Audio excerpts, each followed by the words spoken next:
Well, thank you all so much for joining us this evening in the boardroom. This is the first webinar in our boardroom series for 2023, and we're so glad to have you with us. I'm Bonnie McEwen with the Northwest District Office of the State Library, and joining me also tonight, Samantha Bowers, our continuing education consultant with the State Library. And when last I looked, I said this a little bit ago, when last I looked inside Iowa Learns, we had 117 registrations. So I think that is an awesome number, and we're glad to have you with us. Also, if you are enjoying a watch party at your library, we've heard from some places that are doing that. If your board has gathered at the library to watch this all together, do let us know that too, and Sam's keeping track of that. So here we go with Policy Watch Part 2. In Policy Watch Part 1, which happened in November, we looked at the board's role in developing disaster response policies. If you missed that, or if you want to refresh your memory about it, that recording is now posted inside our continuing education YouTube channel. But for tonight, Sam and I are going to focus on 3 more not so commonly found policies. That's the reason for our subtitle, Topics Lost and Found.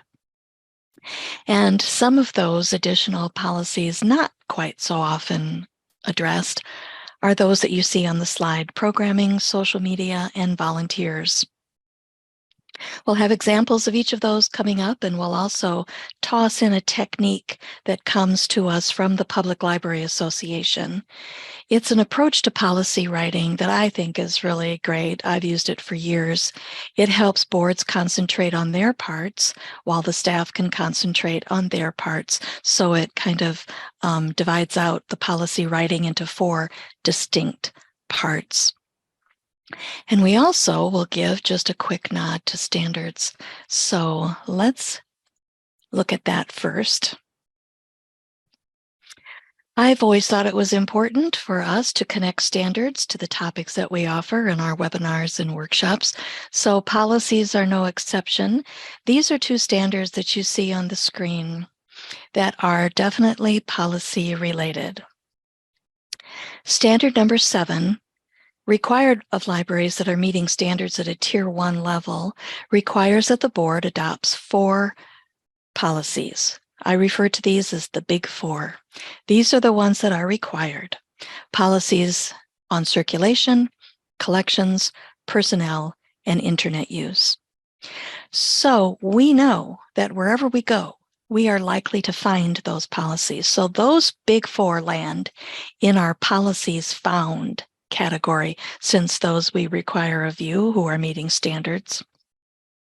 But as you can see there from Standard 9, there's another assortment, quite a variety of policy topics that are not required, but they are certainly suggested as best practice that the board adopts at least 2 of the additional policies in this assortment pack.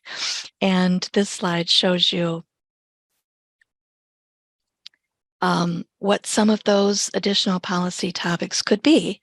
So again, just because we don't find these as commonly addressed as we find the Big 4, this is what puts this grouping into our policies lost concept here. And the 3 that are highlighted in yellow on the slide are the topic examples that we'll talk with you about tonight. Your library board may very well have all of these well in hand. You may have some of these, but as we move through the program tonight, we invite you to share your thoughts about these or other policies. Do be sure to ask your questions in the chat space, and Samantha will keep her eyes on those questions coming in as well. So that was a quick nod to standards.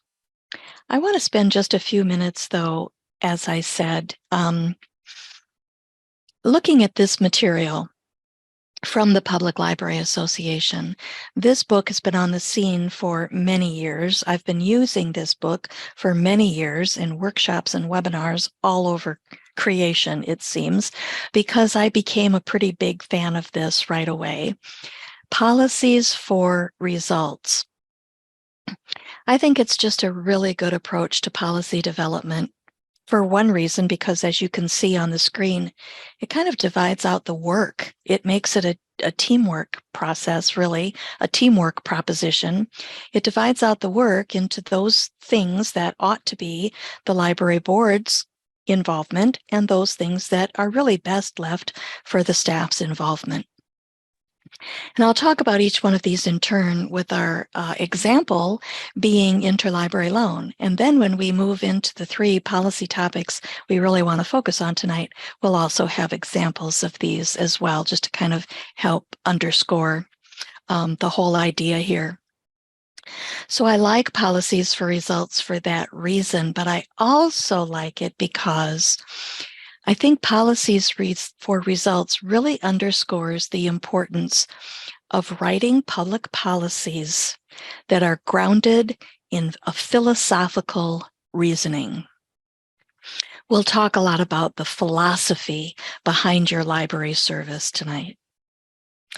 Policies for results really helps us underscore that importance of the philosophical reasoning, and it also helps to underscore that our public policies need to be certainly within legal boundaries, they need to be with ethical boundaries, and they need to be written in a way that keeps policies from becoming too punitive. That's where the guidelines come in. And I'll go through this section quickly, and you should be happy about that, because trust me, I can wax on about this for quite a while. In fact, I do entire half-day workshops on this. So this is my jam. But for our purposes tonight, you can all breathe a sigh of relief that will just kind of hit the highlights. So let's take each of these in turn, just to kind of better, understand this whole idea from policies for results. And we'll do that with the first part of a policy, which the book calls a statement of purpose, but what I've come to call a philosophy of service. So your statement of purpose, or the philosophical reasoning, really answers the why behind a program or service. Why does the library provide a particular program or a particular service? It's always written from the patron's point of view, and it's the philosophical underpinnings that must be approved by the library board. This is squarely in the board's purview to discuss and to approve the statement of purpose. So for our quick example, we'll look at interlibrary loan.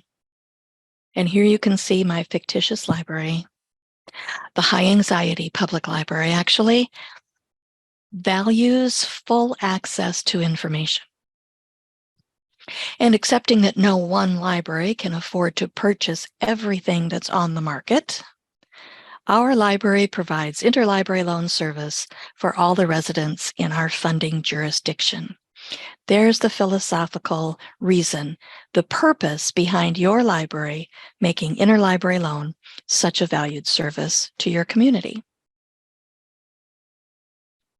That's for the board to discuss and approve. And so is the second part of the policy, which are the regulations. So while the philosophy or the statement of purpose answered the why you do what you do, why the library provides what it does, the regulations answers what? What do patrons need to know in order to use library services or in order to take part in library programming? Think of this as the board games that we love to play, at least I love to play board games, and think of opening the lid on your board game, and usually inside the lid are printed all of the step-by-step rules of the road, right? These are the rules that keep logic and customer service front and center, or although and certainly we hope they do. They keep logic and customer service front and center. And again, the part 2 of the policy, the regulations, must be approved by the library board because you are really approving those areas of your library where the patrons are interacting with your library policy.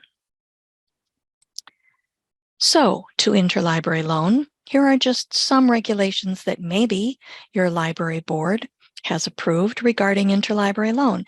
Now, the first one, maybe that's not so much a thing anymore, although I think some libraries have retained the $3 charge for interlibrary loan requests. Before Iowa Shares, our statewide delivery service, came along, that $3 charge was to help libraries offset the postage costs. Iowa Shares has done amazing things in helping to reduce that postage budget for public libraries, large and small. But there are still occasions when you might borrow books from outside of Silo, from outside of Iowa, and those don't go through. If the books are coming to you from outside of Iowa, those aren't traveling across the state through our delivery system, so those you would still need to pay postage for. So there are reasons why libraries might keep that regulation in play. And it could be that your patrons or your library has decided that your patrons can have up to 5 items out on interlibrary loan at any one time.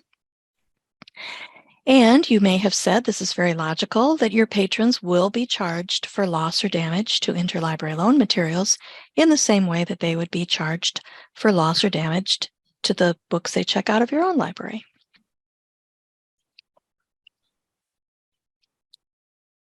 Statement of purpose and regulations. These are for the boards to discuss and approve. And now, eventually, the staff goes to work on the procedures. Procedures also answer what, but in this case, procedures are answering what does the staff need to know? What does the staff need to do in order to provide the particular service or present a particular program? These are step-by-step instructions detailing the tasks that the staff should perform. These are written by your library directors and your staff with each other, and procedures do not need to be reviewed or approved by the board. So this is a tip as your boards are engaged in policy development. If you find yourself getting too deep into the weeds on things that are very specific to what the staff would do, you've probably tipped too far into procedures, and you can gracefully back yourself out of that and realize once you kind of get the hang of this, and once you start to yourself kind of break out your policies into these different parts, you'll be able to see that that really is something that speaks to procedures. So you'll be able to say, let's let our staff deal with that. We trust them to figure that out, whatever that is, right? So with interlibrary loan, typical procedure would be that your staff is going to search Silo for the book that your patrons are requesting that your library doesn't own. If it's on Silo, they'll request it through the Silo channels. If it's not on Silo, they can search elsewhere through other means, and they can email all that information to your district, to your library resource tech. Those are the instances most often when your books are coming to you from out of state. And then we think a very smart procedure is for your staff to log into your Silo account every business day to check on the status of the items that you've borrowed and the items that you're lending. I hope you can see the distinction between these parts. And there's just one more, and this also is for the library staff to think about. And that's guidelines. And I know that guidelines are in play, but I don't think maybe they're written down with nearly as much frequency as our procedures are written down and our regulations are written down. We can find procedures and regulations all day long in abundance. But what we often don't find in these 4 parts of a policy are the philosophy and the guidelines. So guidelines really just speak to best practice. They speak to the best way, the most efficient way, the most effective way that staff can implement a service. It again keeps customer service front and center, and it empowers staff to make reasonable and logical exceptions to the rules. That's probably the biggest point about guidelines. It gives your staff some latitude, not to run roughshod over all the regulations that the board has approved, but to make those exceptions in cases that are very logical and with a kindness in mind, right? So guidelines can certainly be shared with the board. They don't need to be approved by the board. And here you can see in interlibrary loan, a great guideline is that all the staff will be trained in how to process a book that a patron wants to order through Silo. How all staff can be trained in how to lend a book from your library that some other library in the state wants to borrow. And another guideline could be that the staff just is continually reviewing its procedures, reviewing how it provides this service, and always looking for new techniques, new tips, new tricks. Okay.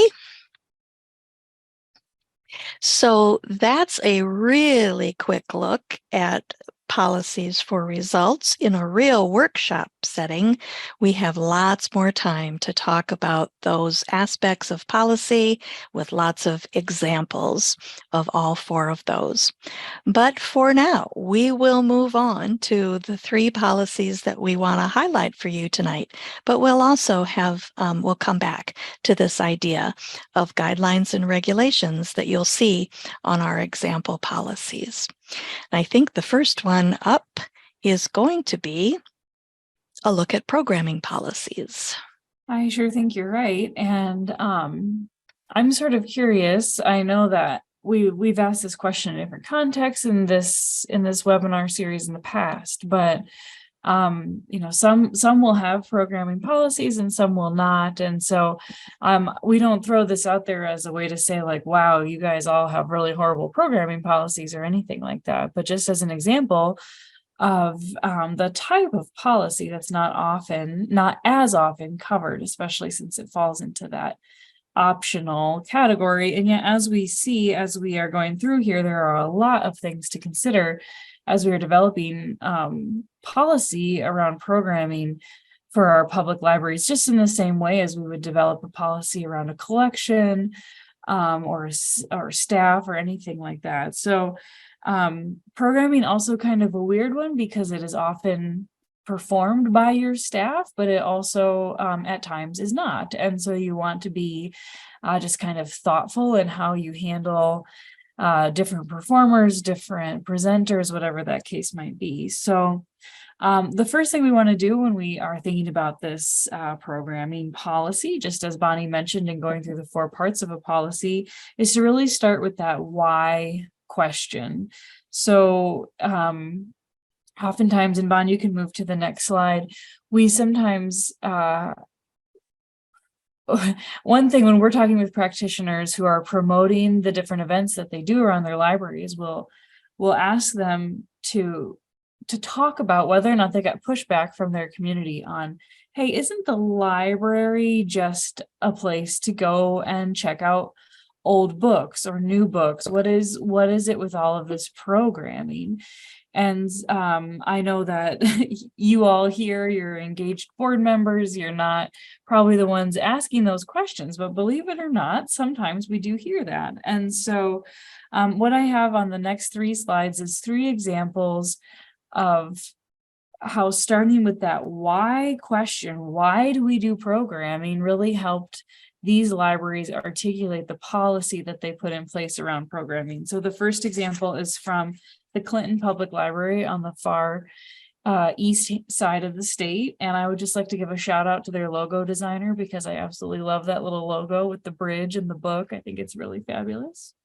But the Clinton Public Library offers programs intended to further the library mission, a means through which public of all ages, cultures, background, interest groups can share experiences and exchange information. And so when you begin to think about that why question, that philosophy behind the library programming, at that point, then you have a little bit more of a leg to stand on. Should a challenge ever arise about your program? Or should a question come up over whether or not we should do a certain program? You can kind of come back to this philosophy and look at it. The next example is from outside the state of Iowa, and I actually see in the chat that Susan Messiker from Clinton says our staff are awesome, and they certainly are, so I'm glad you're here, Susan. This example from Lafayette, Louisiana, but kind of talking about the different types of programming they provide: educational, enrichment, cultural, with the idea of bringing the community together. Library programs provide an opportunity for others to discover what the library provides while opening the door for social interaction with others. And so sort of that dual-pronged approach of saying, the library has stuff to offer and we want our programming to support that, but then also we know that our library programming can lead to community enrichment as well. And then the last example back in Iowa, the relatively large town of Ames, but I liked kind of how they even sort of just bulleted this list out, this philosophy of service here. The purpose of library program is to, fill in the blank. And so I think if I'm a library programmer and someone comes to me with an idea that doesn't fit in this list, I can say, doesn't support our goals for programming, or I can say it really does. If a community member were to potentially challenge a program, we could come right back to this list and say, no, this program really does, meet our programming, our philosophy of programming in these ways. And so I'm not everything is gonna come from a challenge, but certainly as you're planning and strategizing, that's something you want to think about. So we've spent a lot of time on this example talking about the philosophy, but on the next slide, then some additional considerations that speak to the other parts of the 4 parts of a policy. So obviously you're doing all this great programming.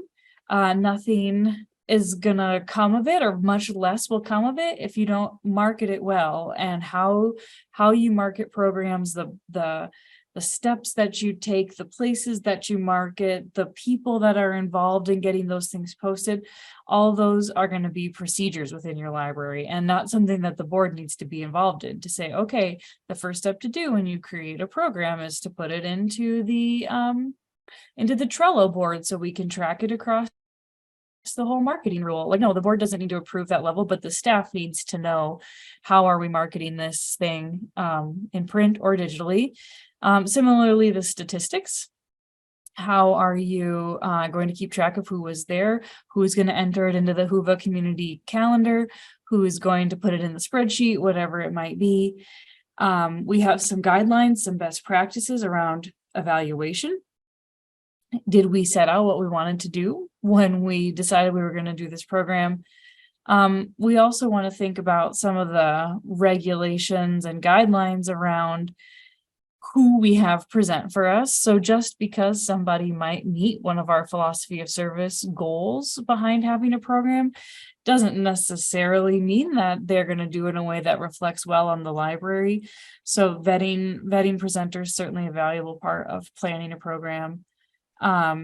Best practices for things like not letting your meeting room that really only holds 25 people actually hold 45, even if it's a great program. So other things to take into consideration beyond just, kind of that first part of that policy. And then as I was thinking about programming policy, this to me really, this policy in particular, and many others, you see this too, just enforced how policy writing can't happen in a vacuum. That you have a really strong programming policy, but you have someone come in who's disrupting it in some way, and you don't have a behavior policy in place to help that person correct their behavior, then what's your program policy even for? So we talked a little bit about reconsideration as well. Obviously your meeting room policy, who is allowed to hold programs in your meeting room, going to come into into play here, as well as display and things like social media as well. So you want to be thinking about, and kind of that's why we do these regular policy reviews throughout the year, right? That we're not just looking at one thing, but kind of trying to look at the bigger picture across the board. So the last slide then on policy is just some resources. If this is a policy that your library is thinking of tackling on your next trip through policy land, these slides are posted in Iowa Learns, and we'll make sure that they get distributed to you guys as well. But some just kind of basics there on programming policy. Bon, I talked a lot. What did I forget to say? No, nothing that I can think of. But before we move on to social media, it looks like we have comfortable amount of time, Sam, tonight. Yeah. We never know when we're putting these together if we're going to just go crunching right up till 7:30 to the point where you've all logged off and we're still speaking, or whether we'll have extra time to chat. I think we have ample time tonight. So what I would like to do is just to ask all of you if you have programming policies at your libraries. Can you share that in chat or open up your mics? You all, those of you who have mics can chime in by voice. And if you have programming policies, how do you think they kind of line up with the examples that Sam has shown, and with this whole idea of philosophy behind it, the regulations, the procedures, the guidelines? Any thoughts from your libraries? The first couple I see chiming in and saying they do not have a programming policy.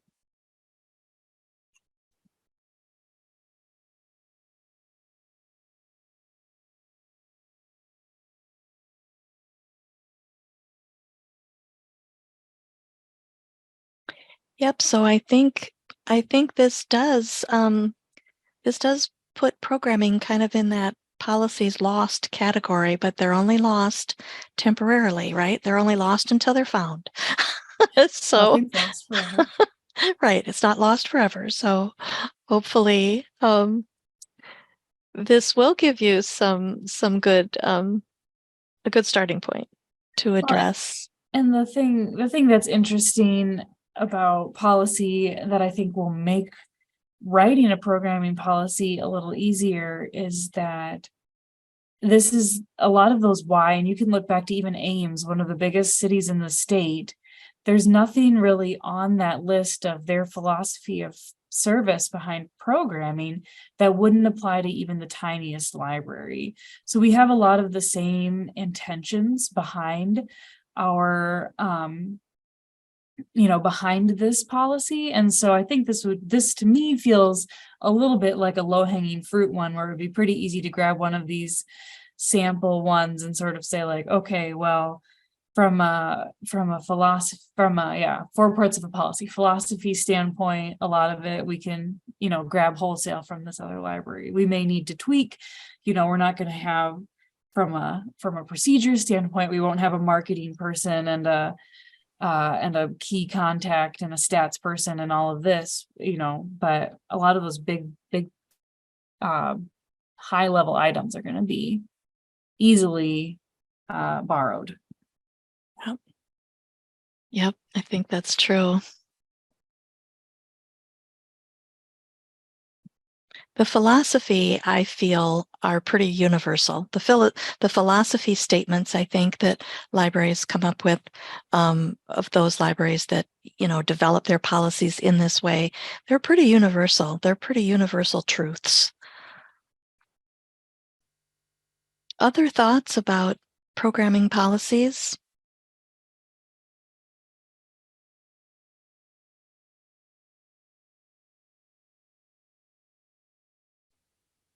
All right. Well, I see that Susan's asking, procedures are not a part of the actual policy. They are one part of the policy, so says policies for results. They're part number 3, but I think maybe from your question, I would answer that by saying the procedures don't need to be a part of your policy manual.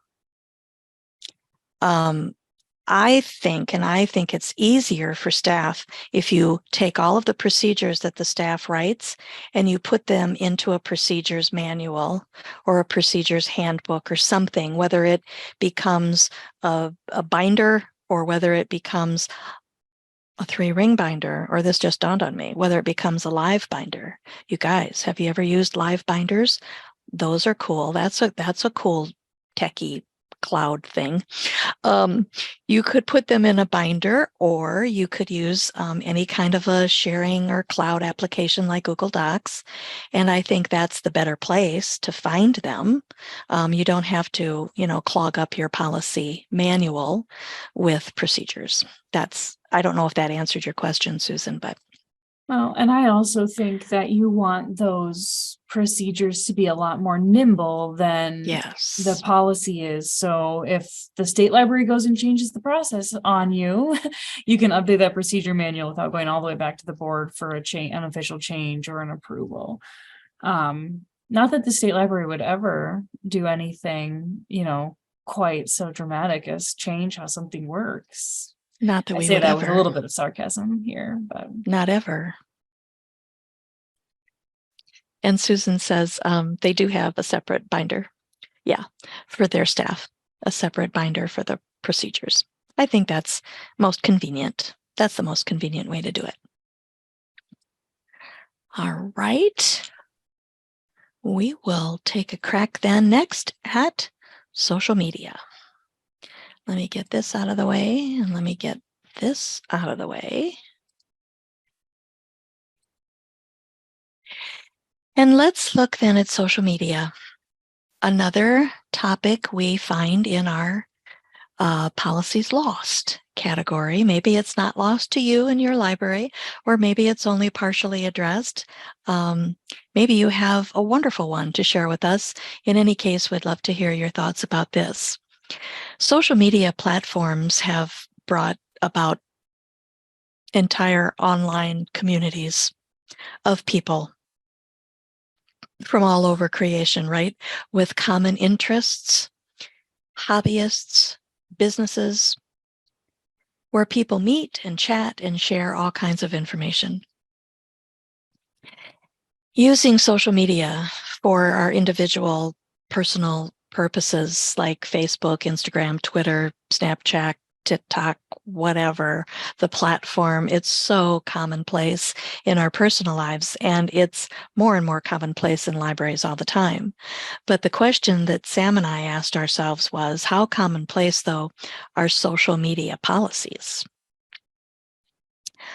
Web Junction asked that question about 6 years ago. If you're not familiar with Web Junction, spend some time there, because you can get lost there at Web Junction. It's a wonderful national resource for all things library management, library governance, policies, wonderful webinars that they offer about every month, and all kinds of articles. And they do their own research as well. And back in 2017, I think Web Junction conducted a survey asking people, do you have a social media policy for your library? And granted, that was 6 years ago, but 40% of the people surveyed, 40% answered no, and 17% answered they're not sure. They weren't sure if they had one. That came to 57%. Who either answered no or unsure. So that's a pretty sizable percentage of libraries back then that really had not addressed the library's use of social media. That was then, this is now. It could be that social media policies are much more likely. So that's where we would love for you to tell us again if you have these well in hand at your libraries. We have some examples coming up, and here is one from the Omaha Public Library. What I especially like with the Omaha example is, of course, the opening paragraph, the statement of purpose, the why behind the library using social media.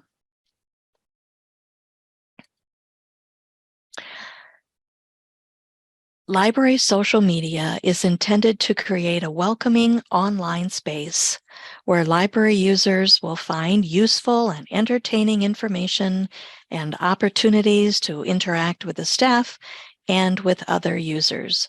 Voila. There is their philosophy behind social media. And I think you'll see, as you did with the programming examples, as you see here, as you'll see with the volunteer examples, these really are very universal, universal principles that libraries uphold. Now, Omaha goes on to define the terms and sets up the expectations for staff who post to the library's social media platforms and expectations for the public who can comment on the library's social media posts. So I'm reading from a paragraph farther into this example from Omaha that says, posts containing offensive, obscene, threatening, or abusive language or hate speech are strictly prohibited and will be deleted. Individuals are responsible for libelous or defamatory comments. So all of that is just another way of saying those are regulations. It's what the public needs to know if they think they're going to comment on the library's social media platform. Now, here's another example from a smaller town than Omaha. This is from Sibley Public Library. And again, what you see practically leading off their policy is their statement of purpose, the why behind the library's use of social media. Circled in green is Sibley's philosophy: to inform the public about library resources and activities, to increase the public's use of library resources, and to provide additional communication with members of the public. All great reasons, all great reasoning behind using social media in the library. And like Omaha, Sibley Library sets up expectations for the staff who post and expectations for the public who comment. And what you see in the square there, just beneath what you see highlighted by the circle, what you see there are what I believe are pretty strong regulations. And if it's small for you on the screen, I'll just read a bit of it. Publicly posted information will be professional and will reflect positively on the Sibley Public Library as well as on the city of Sibley. Comments and posts from the public are encouraged, but they will be reviewed by library staff for content. Library staff reserves the right to delete comments and posts. So again, those are some really solid regulations, and I think necessary regulations for your social media policy. Now, this is, I think, a really interesting example. It's an interesting spin on an individual library social media policy. And I wanted to share this because I just found this was kind of an interesting angle to take. This comes from Sioux City, and this is a citywide policy that includes all city departments and all city workers. So this is from Sioux City. It is an administrative policy, and because it includes all city departments, it also includes the Sioux City Public Library. So one advantage of this is that the library doesn't have to go it alone, but the library staff does need to be very aware that this is a citywide expectation and that they have to abide by these citywide regulations that have been determined by people other than the library board. So there are sections here in this Sioux City policy that speak to staff posting of social media. It speaks to monitoring public comment. It even speaks to the expectations of elected officials. What can the city council people do on the city's social media platforms? And it even has some information about how city staff can use their social media accounts to make emergency-related announcements like emergency weather closings or road closures or, heaven forbid, active shooters somewhere in a public building. This, I thought, anyway, was really interesting, and I think these may be few and far between. I don't run into this citywide approach very often, but it may very well be worthwhile to inquire at your city government if they have addressed social media policies for other city departments. It seems, Bonnie, like you would run across other types of policies that apply across city departments, maybe personnel, for Yes. example, or something like that. But this to me was a new one too, that we would take a somewhat more minor policy. Not minor though, I mean, it is a highly public policy, and say we want a unified approach as a city in that. So to me, it was an interesting thing to consider. I think so too. And when I went to look at the breadcrumb trail at the link that took me here, and I think I had to correct the link like late afternoon because it was a broken link, but that should get you there. The link you see at the top of the slide. You'll see that it falls under the departments. It's a Sioux City administrative policy, but it falls under the HR department. So when you say, Sam, that HR and personnel related things are quite often citywide policies that would encompass the library staff as well, that's why that this one lands under HR. Oh, sure. Well, you saw a slide a little bit ago that Sam shared with some other considerations about programming policies. So here are some considerations for your social media policies. You would want to determine which staff members have authorizations to post to the library's account. That strikes me as a regulation. Deciding on the frequency of your posting. I mean, once in a blue moon kind of defeats the purpose of library promotions and reminders, but I think also a flurry of posts might be annoying and it takes time. So just kind of working through the frequency, that could be a guideline, I think. Maybe procedural. But protecting patron privacy on social media, because that is a public communication channel, that really needs to be also concerned with patron privacy and confidentiality. So your staff, for instance, couldn't tweet, Sam Bowers just visited our library and checked out this book and she loved it and you will too. You have to keep Sam's name out of the equation here on your social media posts. So protecting patrons' privacy and confidentiality, that is a regulation. Making sure that you've secured the library's social media accounts when a staff member leaves employment, also a regulation. Whoops. And determining how the public will interact, if at all, with the library on its social media platforms is also another regulation. So for that reason, determining if and how the public can interact with the library on social media, that's why I wanted to hook you up with this resource. I think you'll find this resource very helpful as you consider writing one if you don't yet have a social media policy, or if you consider revising one that you have. This is really helpful, this coming to us from the American Library Association.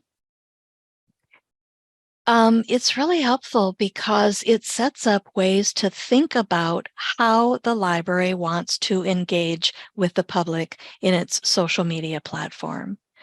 So it could be that the library posts information related to services and programs, promotions, reminders for the community, but it doesn't in any way expect that there will be public feedback. It doesn't want any public feedback. That's not the point of the library's social media account. Or this article goes on to say it could be that the staff would post information and maybe send out an occasional questionnaire from time to time, a quick little survey from time to time. And if you're doing that, then you do, in fact, you obviously want people to comment and chime in with their opinions on your opinion poll, and your uh, your poll, your survey would close to comments at a predetermined time. And then the third way to approach this would be that the library encourages commentary related to the library's collections and services, with, again, with the stipulation that absolutely no hate speech, nothing inflammatory, nothing defamatory, and nothing that comes across as hateful or abusive speech. Those comments will be removed. So I think you'll find this article from ALA really helpful, and it also has really good advice, you guys, for how intellectual freedom connects with social media. So I'll leave it there for you to read more about it. As we pause after this section on social media to ask again a similar question to before. Tell us a little bit about your library's social media policies. Do you have them in place? Do you feel they're well constructed? Are they following some of these same ideas about philosophy and regulations? Or has your library not addressed it yet?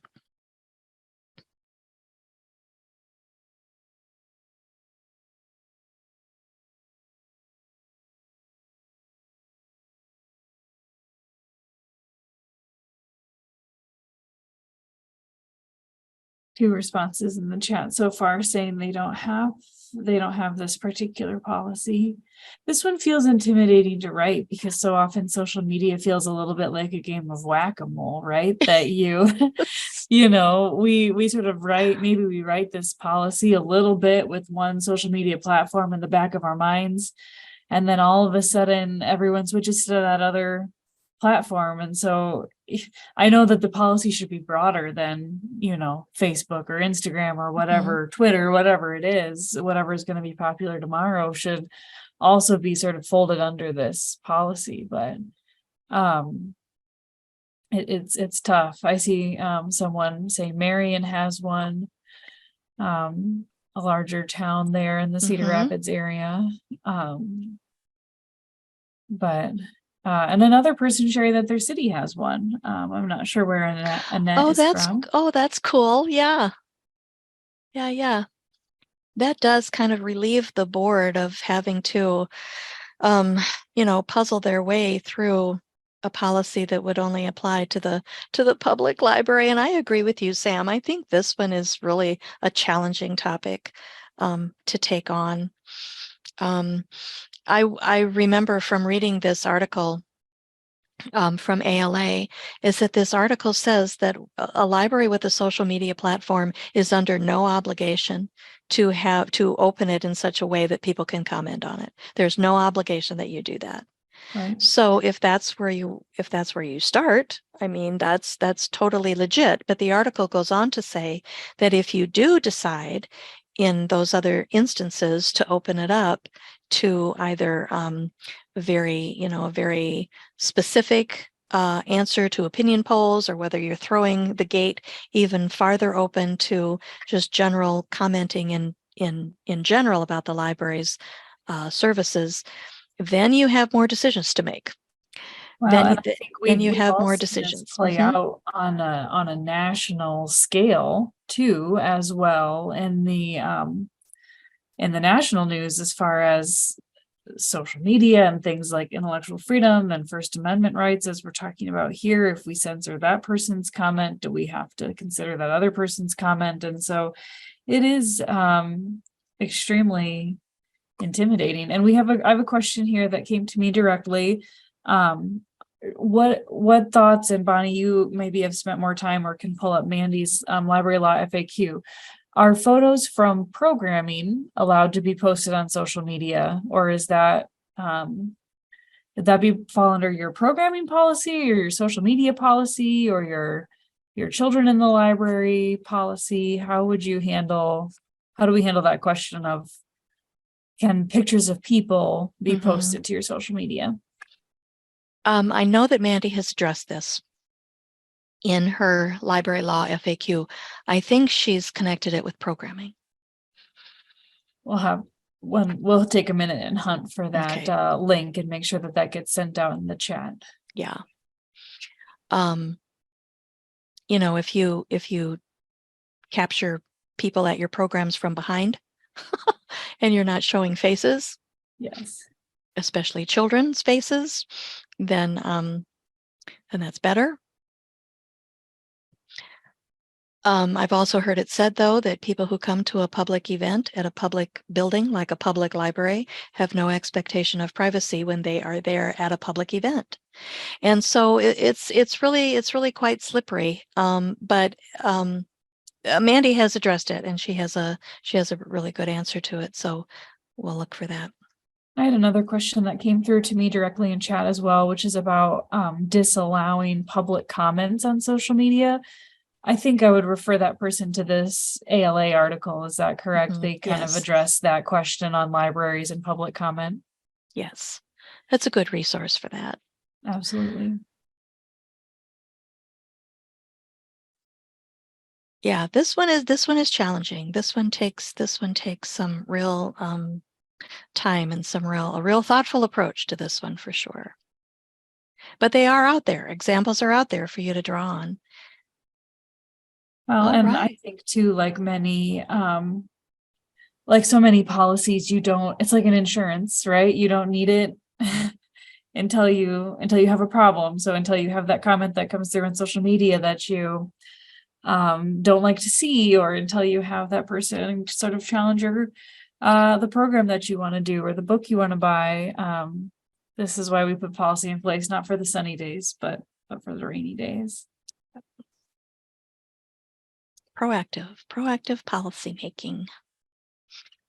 All right, here is our last example for the evening on volunteers, managing them, working with them. So this policy falls back to me again, and the last policy we want to address on our Island of Misfit policies tonight is volunteers. And Bonnie and I have been kind of kicking around what this third topic should be as we were prepping for this session tonight. And then lo and behold, this topic comes up in Library Talk in the last 10 days or so. I'm writing a volunteer policy and have some ideas, but if anyone is willing to share theirs, I would greatly appreciate it. And the first comment that comes back that same day says, I would like to see the sample policies also.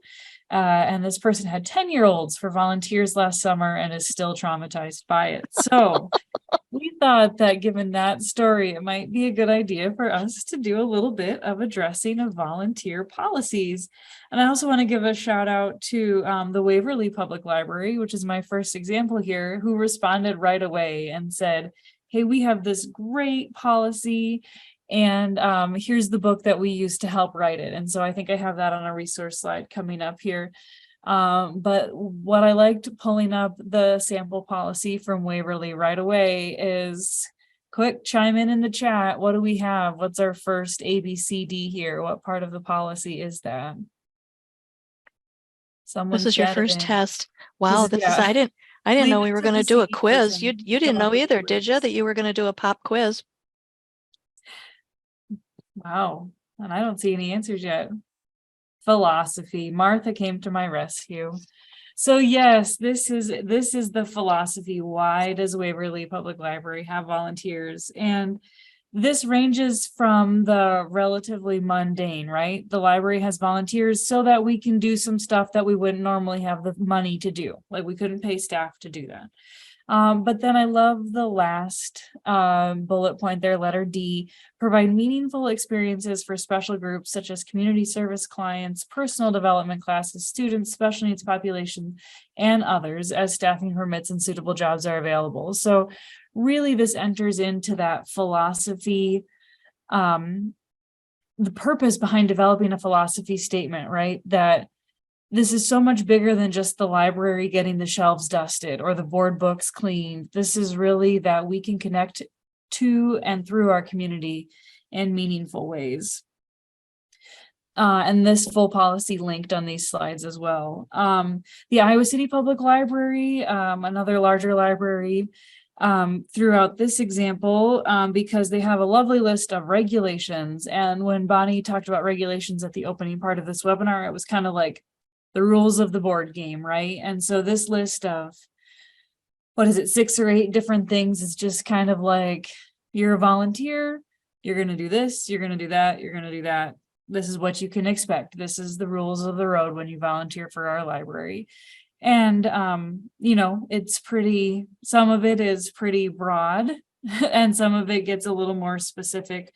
Volunteers may request reimbursement for transportation expenses related to time spent. So it goes down to the level of saying you could get reimbursed for your bus ride over here.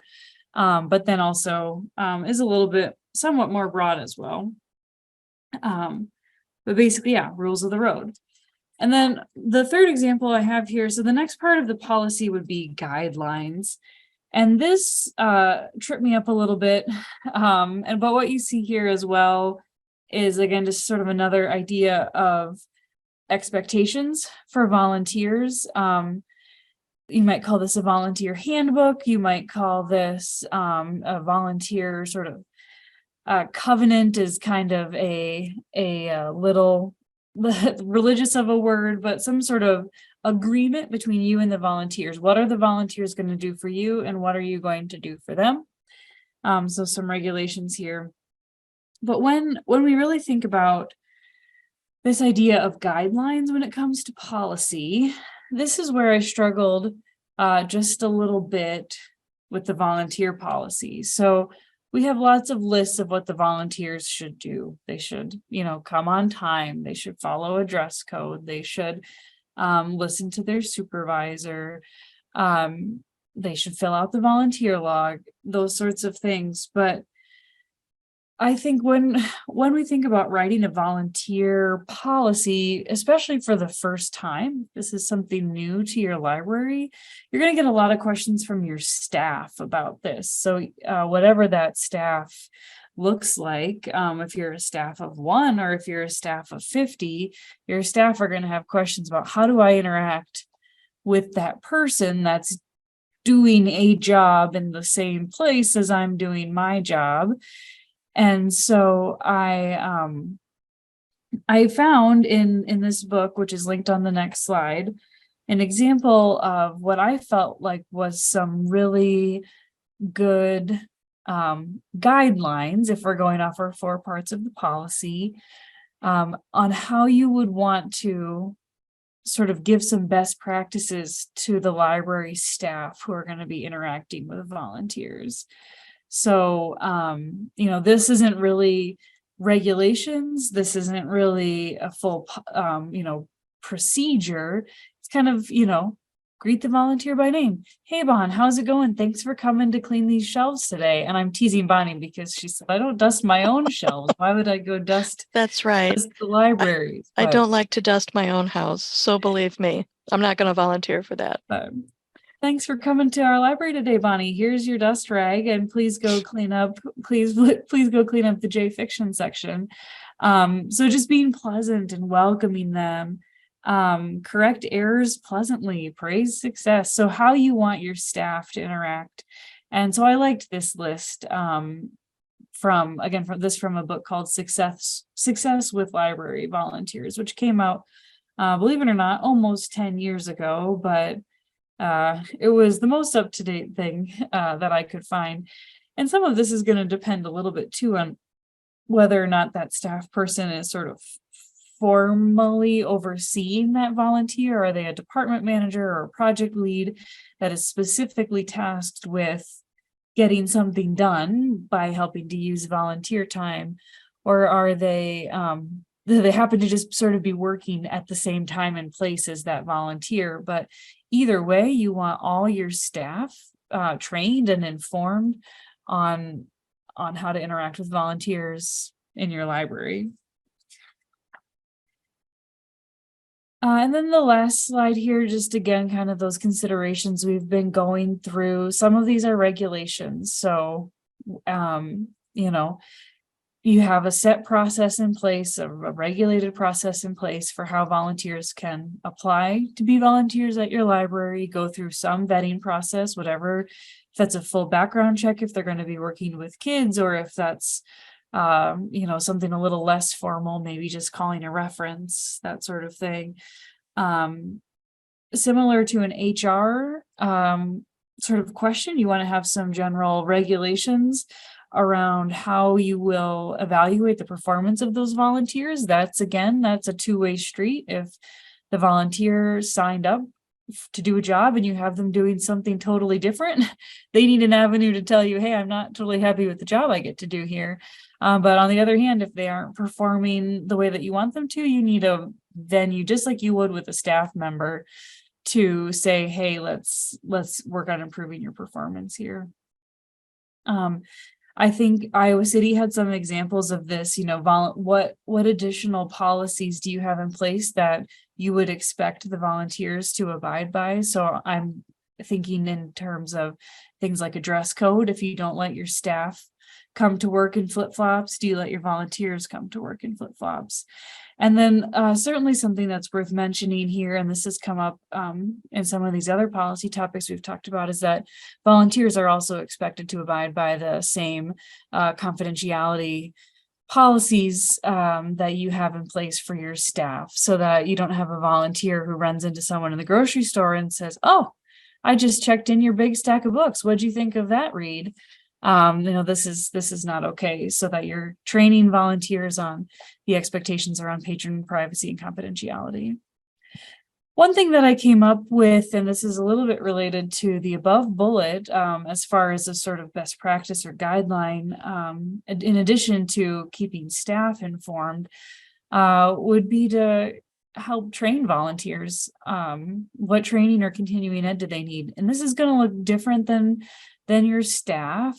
You're probably not going to send them to a conference or to a big half-day event or something like that even. But if there's a piece of the endorsement program that you think might be helpful as they're working on their job, those are 20-minute videos that'd be really easy to have a volunteer watch. Or if you're going to ask them to change a process in some way, if there's a sort of ready-made video from that vendor or that relates to that process, that would be easy for them to do.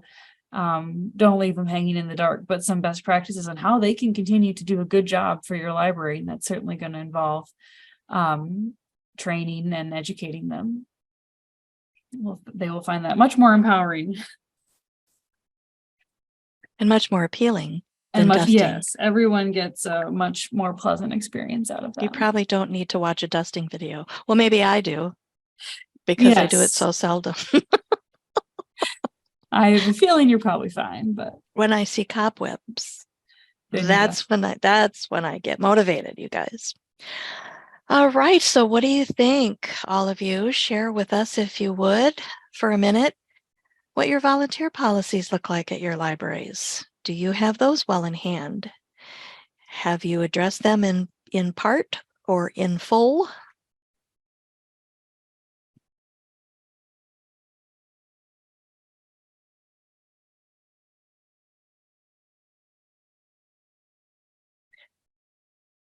So some of you are saying this, so maybe this one is more commonly found. Some of you are saying you have a volunteer policy, but it might need tweaking.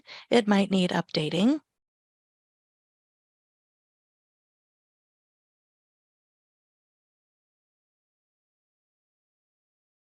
I think so often we get so excited to sort of recruit people that walk in the front door that we maybe forget to say, and I know I'm a pessimist, you guys, but like to just put the brakes on for a minute and say, how can we keep this?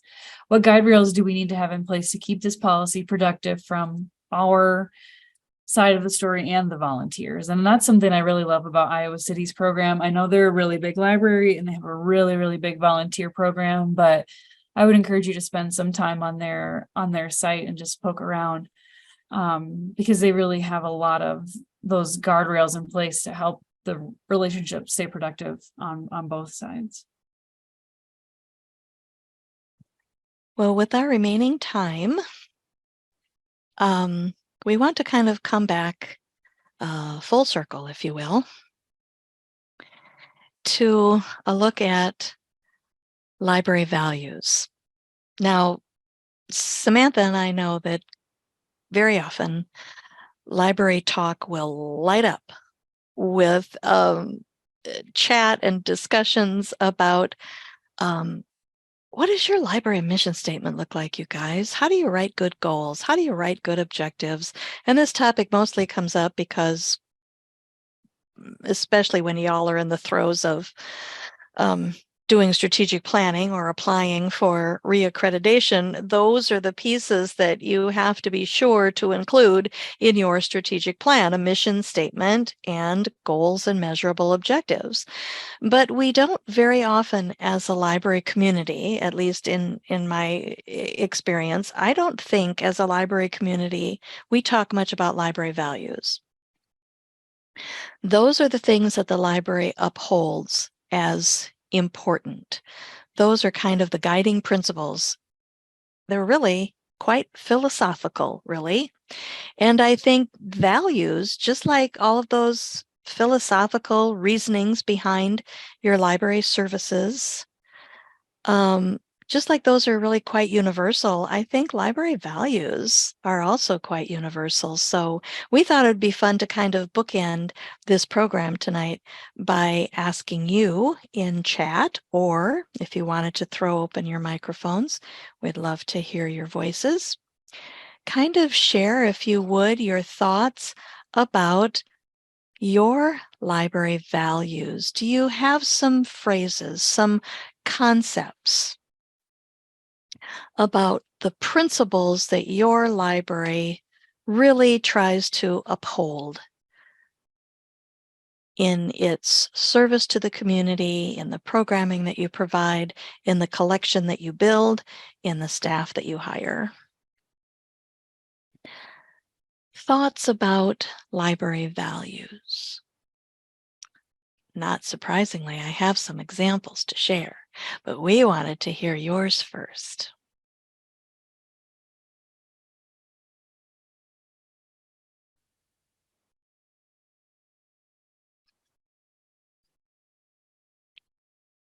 Ooh, we have one in chat. Lifelong learning. Oh, I love that one.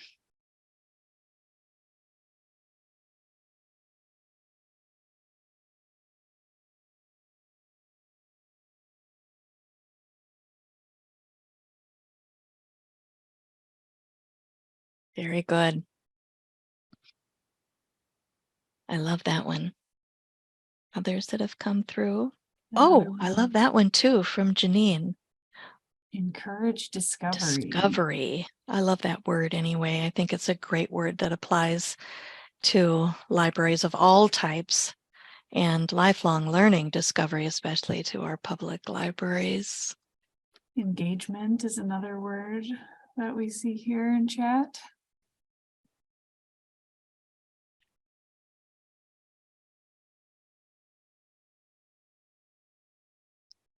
Well, very good. Well, let me show you some examples. And, you know, at the outset, when I said what I said about the 4 parts to a policy, it's not like we don't have those 4 parts in some fashion. Maybe we've only just discussed it. Maybe it's only an internal thing. But I think certainly when it comes to regulations and procedures, we've got those going all day long. You're going to find those in abundance, right? But what we don't often find written down and committed to writing are the philosophy, the philosophical reasonings, and the guidelines that speak to best practice. If you take those from being internal, or those from being just things that you pretty much do, but you've never thought to write it down, commit those to writing. And that would be my encouragement for you.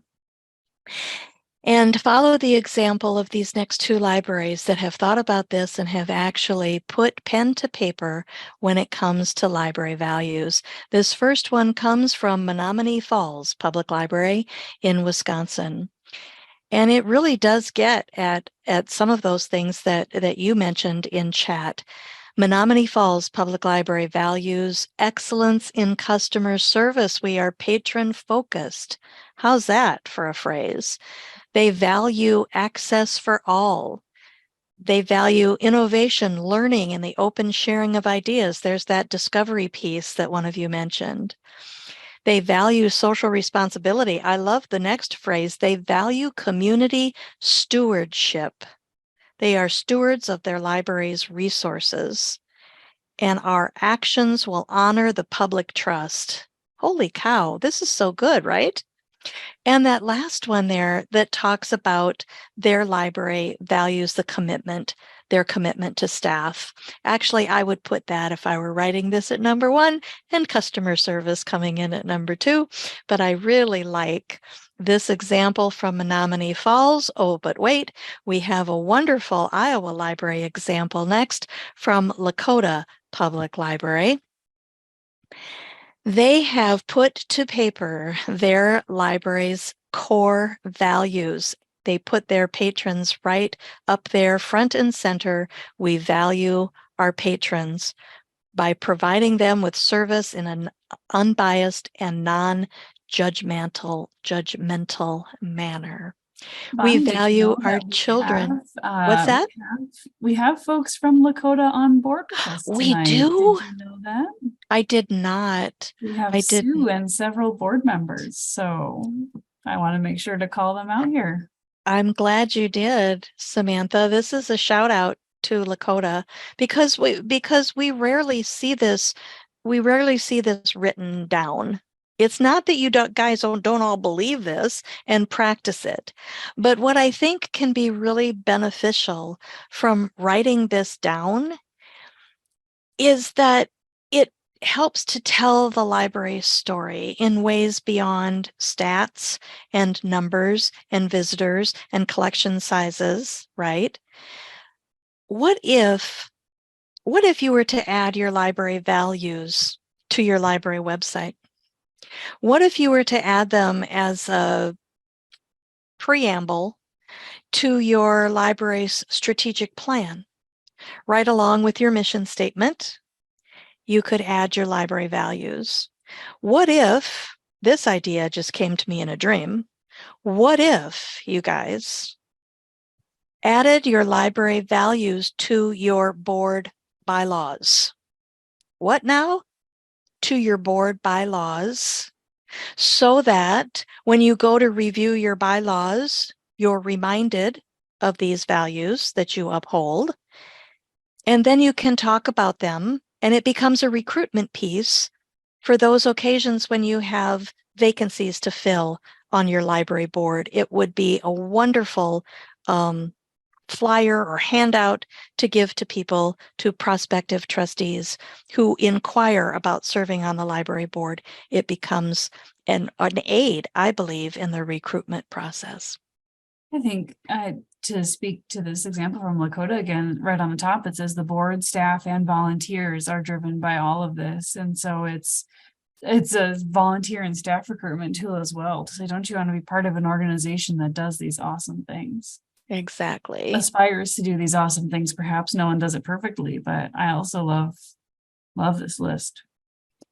I do too. And I think what you said, Sam, I love the word aspirational. That's exactly what this is. And I love it when I stumble upon these, but values, even though they're practiced, don't get me wrong, these are practiced. But to see them written down is just especially gratifying, I think. Well, we are about ready to wind it up here. We've got one more tip, and this is a visual that helps me explain a board business tip. I use this a lot in my board webinars and programs because it has so many applications. In tonight's application, you can see that you can bring a year-at-a-glance calendar to the boardroom with you every time your board meets, every month. If you have this year-at-a-glance calendar, maybe as a handout in the center of the table, maybe it shows up on your big screen TV that you're looking at in your meeting room. It shows up somewhere and it indicates for you when your board can expect to take up a policy topic review. You certainly would have the big four that have to go on here, the big four that you need to you're required to have because of the standards program. So in January, you might review one of those big four. In April, maybe you'll tackle another one. Maybe in August, you do your director's evaluation. In September, you've deciding the holidays that you expect to be closed for the coming year. In December, probably a good time to review your strategic plan, to evaluate that and see what progress was made. So I do like this notion of a year-at-a-glance calendar. I think it has a lot of really good applications for you. All right. We have highlighted several of these throughout our time together tonight, but worth putting back up here now that if you guys have one of these three policies from Policies Lost and Found that you think it's time to find, these three resources up on the screen, just a great example, as well as several others throughout the slide. So you do have copies of this slide deck in Iowa Learns. You can head there to get it. And these will all be links otherwise. So many great resources. If you hit Google for library policy samples, you're going to find a lot. You can also search the state library's catalog for some print materials as well. We've been working on updating this part of our professional collection too. So definitely feel free. Don't ever just pull up a blank Word doc and think you need to write a library policy, because there's so many good examples out there. If you're willing to just spend a little time looking.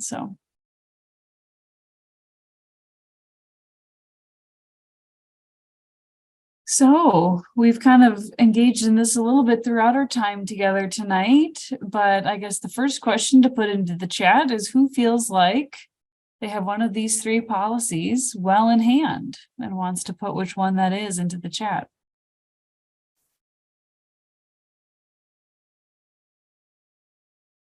And I'll kind of watch here. Martha confirming cut and paste policies from other sources. In general, I love this idea. Libraries so good at librarians so good at borrowing from each other. Yes. Well, there's really no need to start from scratch or pretend that these don't exist elsewhere. They do. It's just a matter of finding some good ones, vetting them, and adapting them for your own purpose.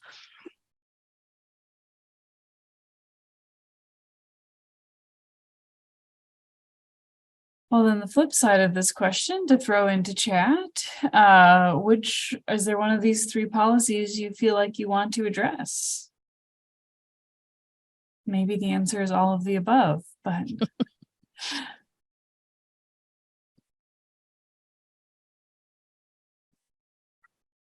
all of them. We had our first response from Collins, all three. Getting a lot of all of the aboves. I think we had the three right then, perhaps, Bonnie.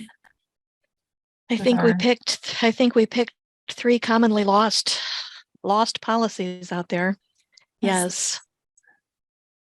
And someone saying social media policy would be my number one priority. And I think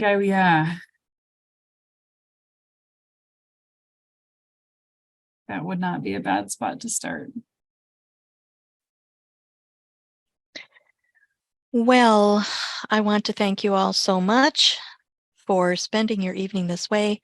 Sam, especially, for being my workshop boardroom pal. Whoops. We will be back. We know in May, we just don't know exactly when. And we don't know exactly with what. We tried, you guys. We talked, we discussed, but we didn't land on a specific date. And I got a little bit derailed today, so we didn't land on a specific topic either, but there'll be something just as fascinating, something that's just going to absolutely blow your hair back by the time we meet again in May. But we do know where. We know where it will be, and it will be right back here in this Zoom room. So, anything else for the good of the cause? Otherwise, you are going to be excused just a few minutes early. That's not so bad. I did have one question again that came through to me Yes. directly that's worth addressing here as folks are working their way out. But someone said, is there a list of all the policies that are needed at a library? And from a state library standpoint, we have 4 that are required. They are circulation, personnel, internet usage. What's And the 4th one? collections. And collections. Collections. And so certainly start with those 4 if you're working from scratch on policy. But then the standards book, and Bonnie has information on these in the slides, will lay out any additional policies that you may address. Those 4 are the only required ones.